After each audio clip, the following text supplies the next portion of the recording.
नमस्कार। कक्षा 12 हिंदी अनिवार्य महादेवी वर्मा। सबने आपने पढ़ा भी होगा इस पाठ को। नहीं पढ़ा है तो कुछ चर्चा आज हम करते हैं। पढ़ा है तो कुछ और रिवीजन के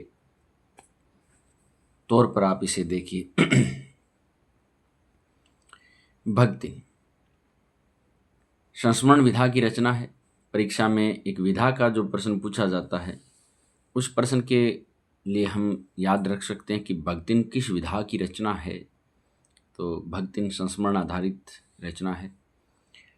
छोटे कद और दुबले शरीर वाली भक्तिन अपने पतले ओठों के कोनों में दृढ़ संकल्प और छोटी आंखों में एक विचित्र समझदारी लेकर जिस दिन पहले पहले मेरे पास आकर उपस्थित हुई थी तब से आज तक एक युग का समय बीत चुका है। महादेवी अपने जीवन में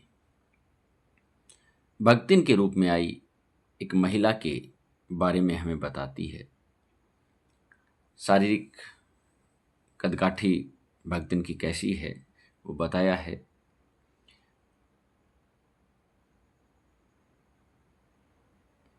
छोटा कद है, दुबला शरीर है, पतले होठ हैं, एक दृढ़ संकल्प उनके देखने को मिलता है। छोटी आंखें हैं, एक विचित्र सी समझदारी उनके चेहरे को देखकर ऐसा लगता है। एक लंबा समय बीत चुका है, काफी समय की बात हो चुकी है, ऐसा महादेवी जी लिखती हैं। पर जब कोई जिज्ञासु जिज्ञासु यानी कि जानने की इच्छा रखने वाला उससे इस संबंध में प्रश्न कर बैठता तब वह पलकों को आधी पुतलियों तक गिराकर चिंतन की मुद्रा में ठुड्डी को कुछ ऊपर उठाकर विश्वास भरे कंठ से उत्तर देती। जब उन्हें पूछ लेता भक्तिन से कोई, भक्तिन का स्वभाव थोड़ा इस प्रकार का था कि बहुत भोला मन। कोई भी उन्हें हॉस्टल की लड़कियां हो, घर आने जाने वाले कोई अन्य जन हो, उनके साथ एक प्रकार से वो मस्ती करते रहते थे। बच्चे आया करते तो मस्ती करते। कोई उनसे पूछ लेता चिढ़ाने के लिए, थोड़ा सा गुस्सा देखना चाहते थे सब लोग भक्तिन के चेहरे पर। कोई पूछ लेता कि भक्तिन कितने एक साल हो गए तुम्हें यहाँ रहते हुए महादेवी जी के पास। तो भक्तिन ऐसे बड़ी चिंता की मुद्रा में आकर ठुड्डी थोड़ी ऊपर उठाकर पलकें थोड़ी ऐसे चिंतन मुद्रा में झुकाकर एक विश्वास भरे कंठ से कहती, उत्तर देती, तुम लोगों को बताती कि क्या उत्तर देती कि तुम पचे का बताई, कि तुम लोगों को हम क्या बताएं। ये 50 वर्ष से संग्रहित हैं। कितने समय से? 50 वर्ष से। कि मैं तो भक्तिन तो कहती है कि मैं तो महादेवी जी की मालकिन के साथ तो 50 सालों से रह रही हूं। उसे नहीं पता भक्तिन को, भक्तिन इतनी भोली है, ये बाल मन की सी समझदारी है कि उसे नहीं पता 50 वर्ष कितने होते हैं। क्या वास्तव में वो इतने वर्षों से साथ रह रही है? तो उत्तर है नहीं। महादेवी जी लिखती हैं कि इस हिसाब से अगर देखा जाए ना तो मैं तो 75 की ठहरती हूं। कि अगर इसके 50 वर्ष को मैं सच मान लूं तो मेरी उम्र तो 75 हो गई। और भक्तिन खुद 100 साल की आयु को भी पार कर चुकी है। इस बात का भक्तिन को पता नहीं है। भक्तिन इतनी भोली है कि वो नहीं जानती 50 वर्ष कितने हैं। क्या वास्तव में वो 100 वर्ष की हो चुकी है क्या? उसे कोई समझाना चाहे तो, लेकिन वो समझने के लिए तैयार नहीं होती है। उसका स्वभाव अलग प्रकार का है। वो ऐसा नहीं है कि वो हर किसी बात को समझ लेगी, हर किसी व्यक्ति की बात मान लेगी, ऐसा नहीं है। हम जैसे जैसे पाठ पढ़ते जाएंगे भक्तिन अध्याय को तो हमें पता चलेगा भक्तिन अलग प्रकार की महिला है। पता हो सॉरी तो भी वह मेरे साथ बिताए गए समय को एक रत्ती भर भी कम नहीं करना चाहती। अगर पता चल भी जाए ना, तो भी भक्तिन इस बात को स्वीकार नहीं करती कि मेरे साथ बीता हुआ समय है ना, वो एक पल भर भी कम नहीं करना चाहती, रत्ती भर। कितने, हालांकि छोटे प्रश्न अगर बन जाए तो हमें ध्यान करना है, रत्ती भर शब्द आया है, न कि पल भर आया है। मुझे तो विश्वास होता जा रहा है कि कुछ वर्ष और बीत जाने पर वह मेरे साथ रहने के समय को खींचकर 100 वर्ष कर देगी। और इस हिसाब से तो फिर क्या होगा कि मेरी उम्र तो फिर 150 वर्ष की असंभव अवस्था को मैं पार कर जाऊंगी। असंभव सी लगने वाली आयु का भार क्यों न ढोना पड़े। बुढ़ापा कठिन होता है।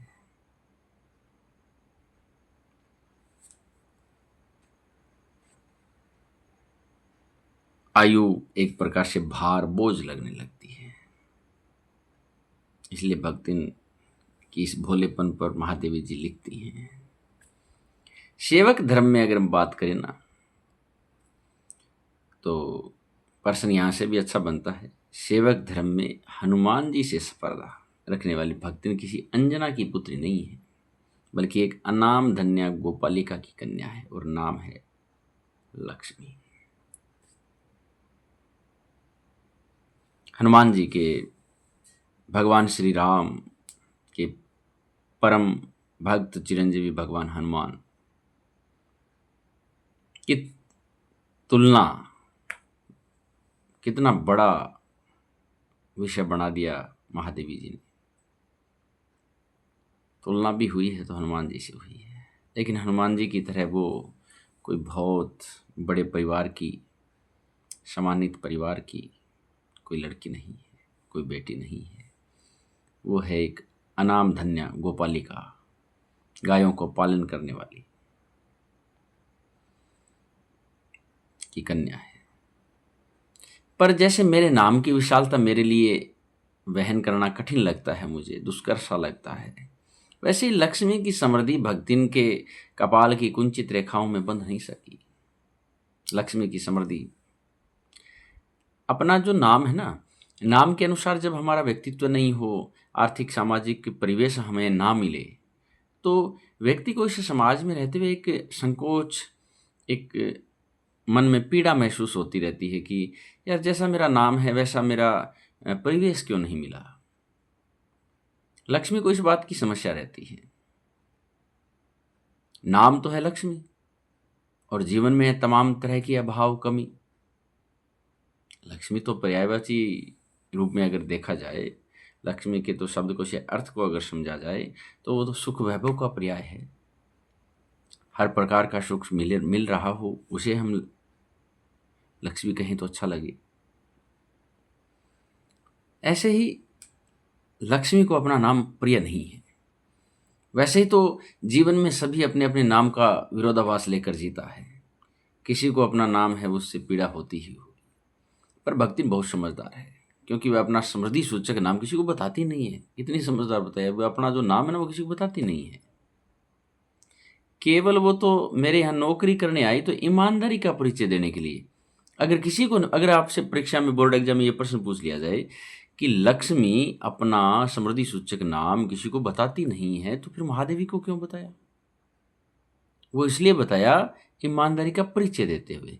ये हमारे लिए अच्छी बात है। किसके लिए? ईमानदारी का परिचय देने के लिए बताया, वरना नहीं बताती है। वो बहुत अलग प्रकार का व्यक्तित्व है उनका। शेष इतिव्रत के साथ ये भी बता दिया कि मेरा नाम लक्ष्मी है, पर एक प्रार्थना भी की, एक रिक्वेस्ट क्या किया कि मैं कभी इस नाम का उपयोग मेरे जीवन में, मेरे लिए, मेरे संबोधन के लिए, मुझे पुकारने के लिए तो नहीं करेंगे। भक्ति ने यह भी कहा कि मेरा नाम लक्ष्मी है, लेकिन आप मुझे लक्ष्मी नाम से पुकारे नहीं कभी। तो किसी रूप को पुकारने के लिए किसी व्यक्ति को, किसी जीव को, किसी तत्व को कोई तो नाम देना पड़ेगा ना। तो उस नाम को, मूल नाम को छोड़कर जो हम नाम देंगे वो उपनाम हो गया। लेकिन महादेवी जी लिखते हैं कि उपनाम रखने की प्रतिभा मुझ में नहीं है, अगर होती तो सबसे पहले मैं ही तो अपने जीवन पर उसका प्रयोग करती। मेरा भी तो नाम महादेवी है, महान है जो देवी, जो मुझे सबसे सब देवियों में सर्वोपरि है, वो महादेवी है। इसलिए महादेवी जी उनके कहने का जो भाव है ना, वो है कि मुझे भी अपने नाम से पीड़ा ही है, मैं कोई महान नहीं हूँ। यही तो उसकी उनकी सहजता है, वही सरलता है जीवन की, जो ये स्वीकार कर लेना कि मैं महान नहीं हूँ, वो फिर अपने आप महान हो जाता है। ये बड़प्पन है, और ये बड़प्पन विशाल हृदय से आता है। ये उम्र से नहीं आता, ये धन से नहीं आता। लेकिन इस तथ्य को वह देहाती ने बेचारी क्या जाने। इसी से मैंने उसका जो हुलिया देखा, पहनावा देखा, बाहरी आवरण जो देखा ना, गले में कंठी माला पहने हैं, कौन? लक्ष्मी। तो एक देखकर एक नामकरण मेरे दिमाग में आया कि नामकरण कर ही लेते हैं चलो। तो मैंने नाम रखा भक्तिन। और इस नाम को आप समझ सकते हैं कि भक्तिन एक बहुत साहित्यिक नाम नहीं है, कवित्वहीन नाम बताया है। हमारे लिए प्रश्न है बोर्ड एग्जाम के लिए, भक्तिन पाठ में किस नाम को कवित्वहीन महादेवी जी ने कहा है? तो वो नाम है भक्तिन। या कवित्वहीन नाम किसके लिए कहा गया? भक्तिन के लिए कहा गया है। तो नाम ऐसा बहुत सा हल्के अर्थ वाला नाम अगर वो प्राप्त कर लेती है तो भी वो कितना गदगद हो जाती है, कितना खुश हो जाती है, इतना। ये बात हमें पता चलती है कि कितनी भोली है भक्तिन। भक्तिन के जीवन का इतिहास इतिवृत्त बिना जाने तो उसके स्वभाव को पूर्णतः क्या अंशतः समझना भी मुश्किल है। कौन है भक्तिन? वो ऐतिहासिक झूंसी गांव के एक प्रसिद्ध सुरमा की एकलौती बेटी और विवांता की किंवदंती बन जाने वाली ममता की छाया में पली है।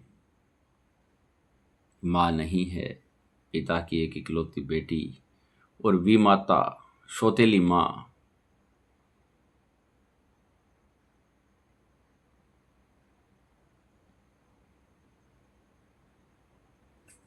सौतेली माँ के पास पली है।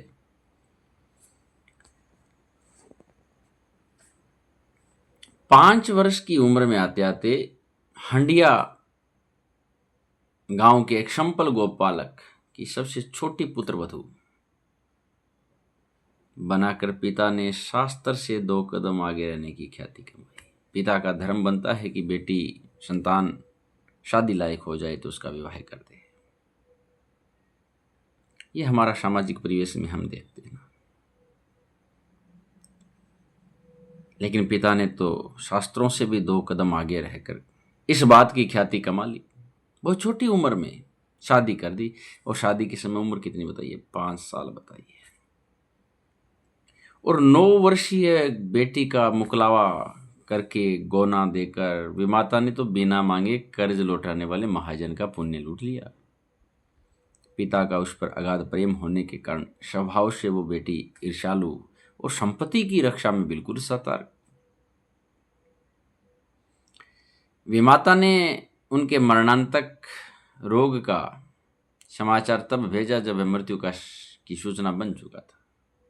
पिता बीमार थे।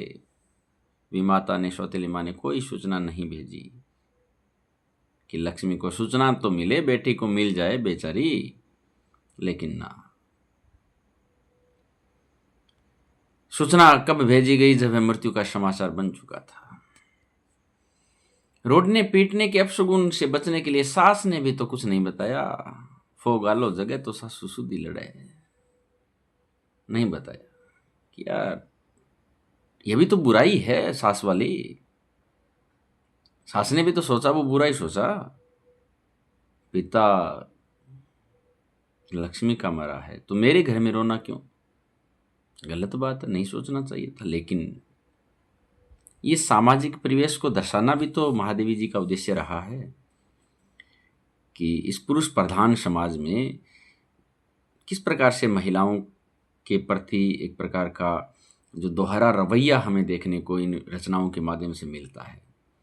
हम विगत समय की बातों को इसी प्रकार जान सकते हैं।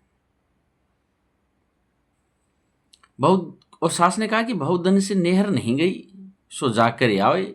यही कहकर पहना उड़ाकर अच्छे बिस्तर पहनाकर अच्छे गहने पहनाकर विदा किया। पीहर नहीं गई, नेहर नहीं गई। अप्रत्याशित अनुग्रह, जिसकी कभी आशा नहीं की जा सके, ऐसी कृपा, अनुग्रह यानी कृपा, ऐसी कृपा जिसकी कभी आशा ही नहीं हो सकती। जब सास के मुख से ये बात सुनी तो भगतिन के पैरों में पंख लग गए। वे गांव की और दौड़ी तो सीमा में पहुंचते पहुंचते झड़ गए। गांव जाते तो पता लगा ना कि पिता की मृत्यु हो गई है। लोगों की बातें लोग कैसे बात करेंगे, हाय लक्ष्मी अब आई, लोग कह रहे हैं। गांव में जैसे प्रवेश हुआ, गांव की महिलाओं ने बातें शुरू की होंगी, पुरुषों ने बातें शुरू की होंगी, लोगों ने बातें की हैं।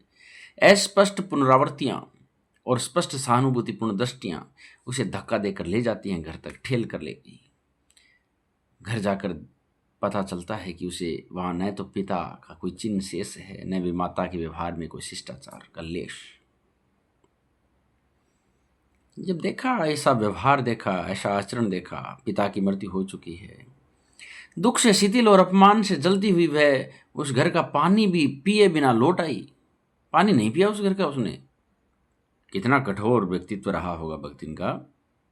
इस पीड़ा में है, रोने धोने नहीं बैठी,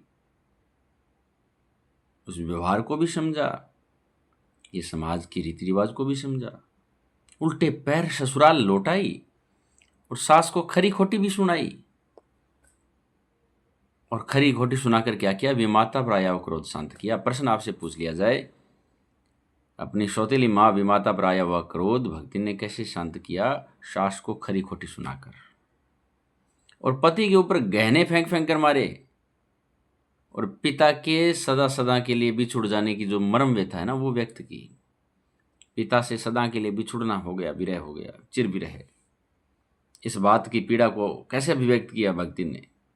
अपने पति पर जेवर फेंक फेंक कर मारे, जो पहने थे ना वो फेंके। और सास को दो चार बातें सुनाकर खरी खोटी अपनी सौतेली मां पर जो गुस्सा आया था, उस क्रोध को शांत किया। यह है उनके जीवन का पहला परिच्छेद। इस घटना को 4 परिच्छेदों में बांटकर समझाया गया है। हमें अलग अलग परिच्छेद को भी ध्यान रखना चाहिए कि पहले परिच्छेद में क्या है और दूसरे परिच्छेद में क्या है, तीसरे में क्या है और चौथे में क्या है।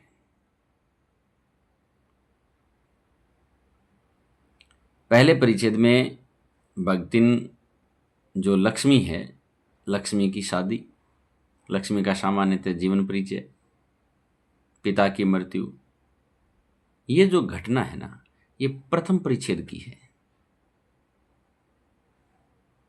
कल की कक्षा में हम पढ़ेंगे दूसरा परिच्छेद, तीसरा परिच्छेद, चौथा परिच्छेद। आगे का पाठ कल पढ़ेंगे।